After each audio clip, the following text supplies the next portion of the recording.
Hey everyone, I am MSK, aka Master Swag King, coming at you guys today with another video. And in today's video, we are going to be talking about Cloud9 and Fudge. So, I remember Fudge playing on a League of Legends roster called Mammoth in the OCE. He actually went to Worlds in 2019 on that roster, but they were knocked out in the play-in stage.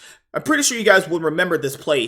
He was playing with King at the time, and King shot this Kaisa W into the Baron pit, and he stole it. And I'm pretty sure that was against Clutch Gaming at the time. And that Clutch Gaming roster that he was playing up against also had Vulcan at the time. So it was really weird now watching him, play with Vulcan in like 2021, because I had seen this guy literally fight against Vulcan before, back when these guys were relatively unknown.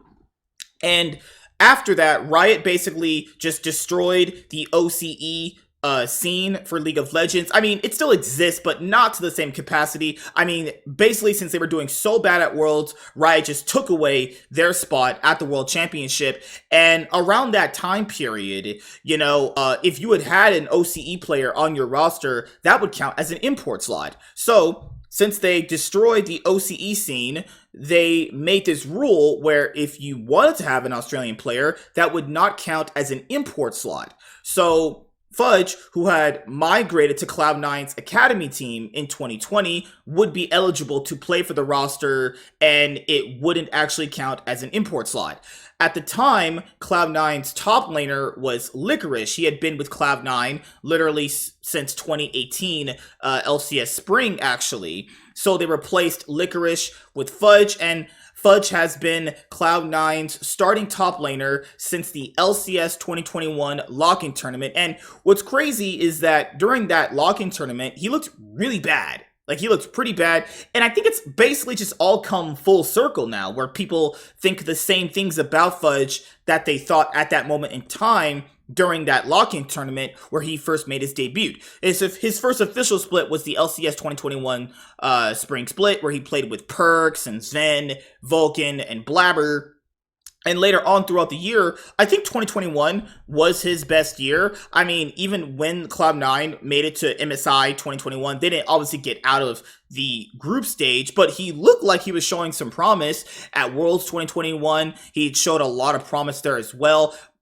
If we're talking just basically outside of the LCS, he's been a perennial top 4 LCS top laner for the most part throughout his career. I mean, you could debate if he was 1 or 2 or 3, but most consistently, he is a top 4 player in his role. Now, that's just for LCS standards, actually, right?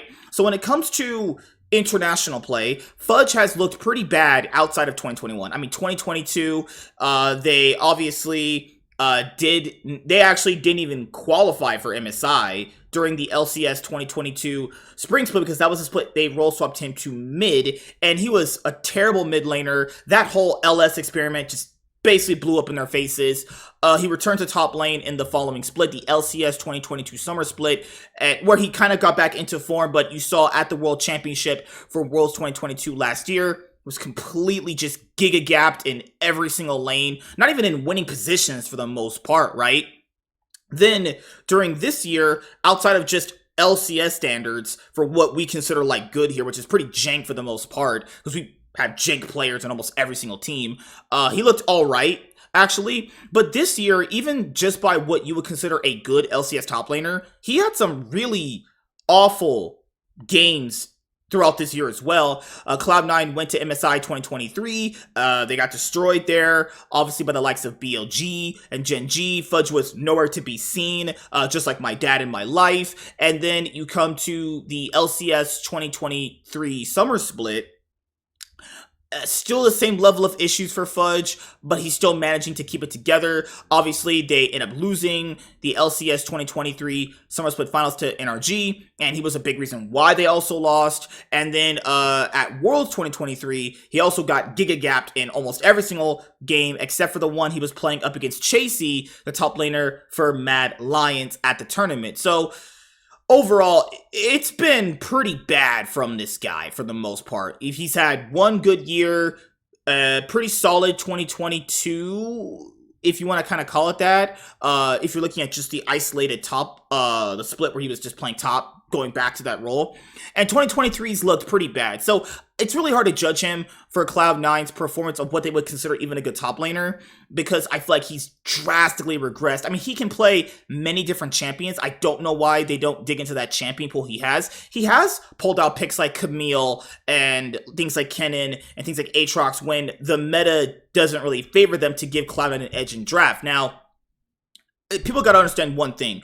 Sometimes it's not even just about how good a player could be. He's just not as good as the other top laners are, like Zeus and Zika and all these other great top laners that people think about when you think of like good top laners now, right?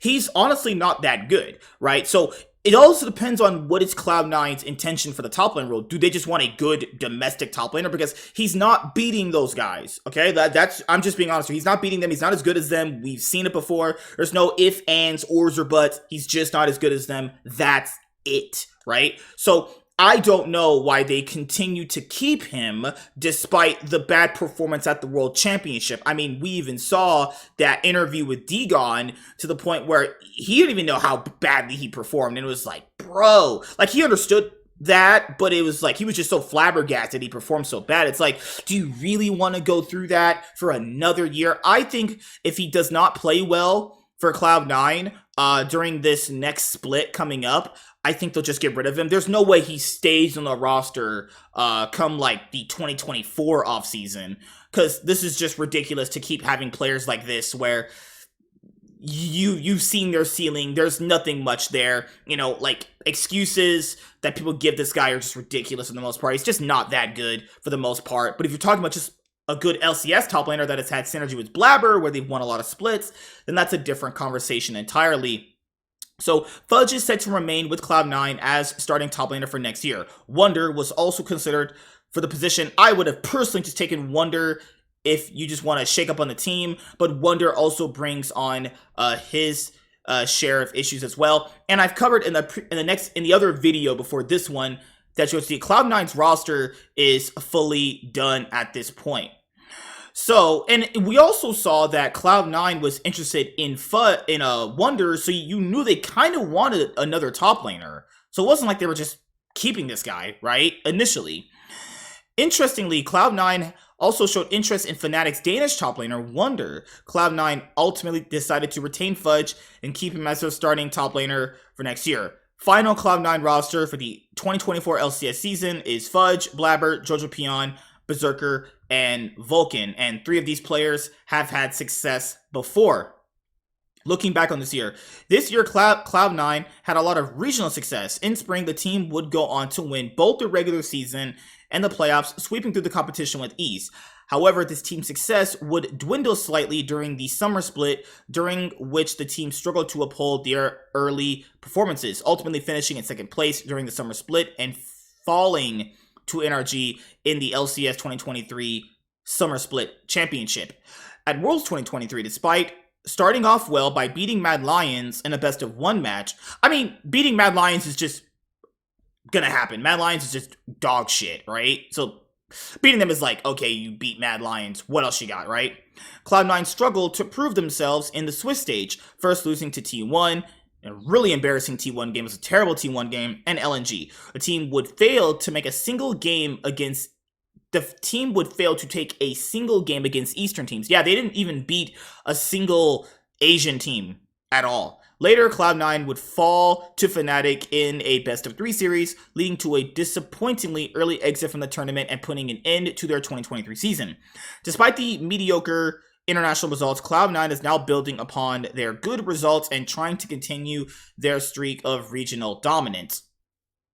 The future. The 2023 season marked Cloud9's 10th appearance at the World Championship. Historically a prominent contender in the LCS, the organization is now setting its sight on dominating the competition in the future. With the addition of Canadian MVP, Jojo Pion, and the return of support Vulcan, Cloud9 is poised to be the favorites in the LCS for the upcoming year, with Fudge, Blabber, and Berserker now confirmed to stay with the organization.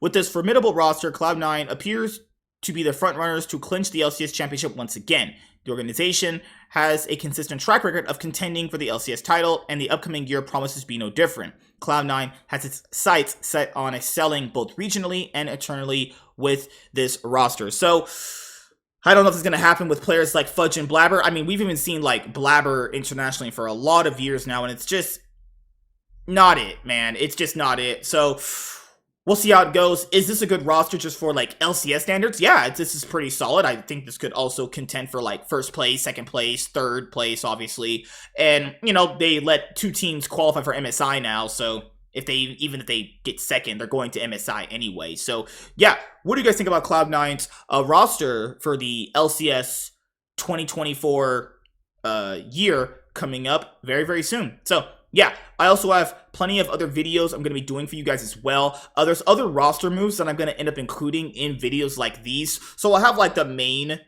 part of the video, kind of like this one, and then I'll add in another additional player in that video. That way we're not getting too far behind on news here, because the offseason is going really crazy right now, and Worlds is not even over yet, because I told people the offseason usually begins like, well, the second week of November, and if you're looking at the calendar, well, we're actually in the second week of November technically, right? So this is around the time these things would be happening anyway. So a lot of crazy moves going on right now, and I'll be here to give you guys all that information in these videos that I'm going to be doing for you guys.